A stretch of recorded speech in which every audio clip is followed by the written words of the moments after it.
अस्सलाम वालेकुम दोस्तों। मैं ਤੁਹਾਡਾ ਭਰਾ ਮੀਆਂ ਮੁਹੰਮਦ ਅਫਜ਼ਲ ਬੱਟੂ ਤੇ ਤੁਸੀਂ ਵੇਖਦੇ ਪਏ ਹੋ ਡਿਜੀਟਲ ਕਿਸਾਨ ਪਾਕਿਸਤਾਨ।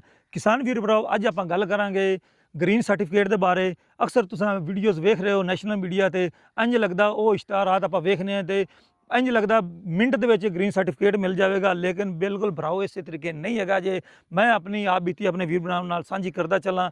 ਇਹ ਬੈਕ ਸਾਈਡ ਤੇ ਟਰੈਕਟਰ MF 385 ਇਹ ਆਪਾਂ ਲਿਆ ਸੀ ਬੈਂਕ ਤੋਂ।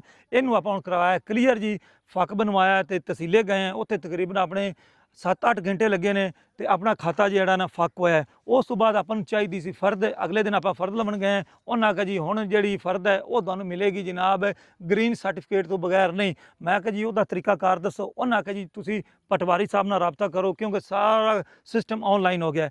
ਆਪਾਂ ਜੀ ਪਹੁੰਚੇ ਪਟਵਾਰੀ ਸਾਹਿਬ ਕੋਲ ਤੇ ਪਟਵਾਰੀ ਸਾਹਿਬ ਆਖਿਆ ਹੈ ਭਾਈ ਜਾਨ ਤੁਹਾਡੀ ਜਿਹੜੀ ਹੈ ਨਾ ਖੇਵਟ ਉਹਦੇ ਵਿੱਚ 31 ਮਾਲਕਾਨ ਹੈਗੇ ਨੇ, 31 ਮਾਲਕਾਨ ਨੂੰ ਇਕੱਠਾ ਕਰਕੇ ਲਿਆਓ।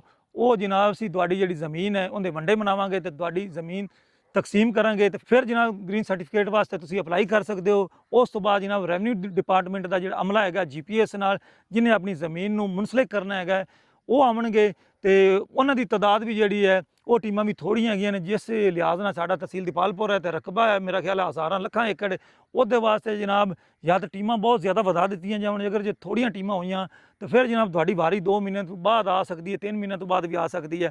ਸਭ ਤੋਂ ਵੱਡੀ ਮੁਸ਼ਕਲ ਇਹ ਹੈ ਵੀ ਜਿਹੜੇ ਕਿਸਾਨ ਹੈਗੇ ਨੇ, ਇੱਕ ਬੰਦੇ ਨੇ ਸਰਟੀਫਿਕੇਟ ਦੀ ਲੋੜ ਹੈ ਜਾਂ ਇੱਕ ਬੰਦੇ ਨੇ ਫਰਦ ਨਿਕਾਲਣੀ ਹੈ ਜਾਂ ਇੱਕ ਬੰਦੇ ਨੇ ਜ਼ਮੀਨ ਵੇਚਣੀ ਹੈ ਜਾਂ ਖਰੀਦਣੀ ਹੈ, ਉਹਦੀ ਤਾਂ ਜ਼ਰੂਰਤ ਹੈਗੀ ਹੈ ਗ੍ਰੀਨ ਸਰਟੀਫਿਕੇਟ ਦੀ, ਦੂਸਰੇ ਬੰਦੇ ਦੀ ਜ਼ਰੂਰਤ ਨਹੀਂ ਹੈਗੀ। ਤੇ ਦੂਜੇ ਬੰਦੇ ਕਿਉਂ ਜਾਵਣਗੇ ਸਾਡੇ ਨਾਲ? ਹੁਣ ਅਗਰ ਮੈਂ ਜਨਾਬ 31 ਬੰਦਿਆਂ ਦਾ ਵਫਦ ਜਿਹੜਾ ਹੈ ਬੱਸ ਲਵਾਂ ਕਿਰਾਏ ਤੇ ਪਟਵਾਰੀ ਸਾਹਿਬ ਕੋਲ ਪਹੁੰਚਾਂ ਤਾਂ 31 ਬੰਦੇ ਜਿਹੜੇ ਨੇ ਇਕੱਠੇ ਕਰਨਾ ਹੀ ਮੁਸ਼ਕਲ ਹੈਗੇ ਨੇ। ਲੇਕਿਨ ਜਿਹੜਾ ਪਹਿਲਾ ਤਰੀਕਾਕਾਰ ਹੈਗਾ ਸੀ ਨਹੀਂ ਪਟਵਾਰੀ ਵਾਲਾ ਜਾਂ ਤਹਿਸੀਲਦਾਰ ਵਾਲਾ, ਉਹ ਬਹੁਤ ਆਸਾਨ ਸੀ। ਲੇਕਿਨ ਜਿਹੜਾ ਗ੍ਰੀਨ ਸਰਟੀਫਿਕੇਟ ਵਾਲਾ ਇਹ ਬਹੁਤ ਮੁਸ਼ਕਲ ਹੈਗਾ।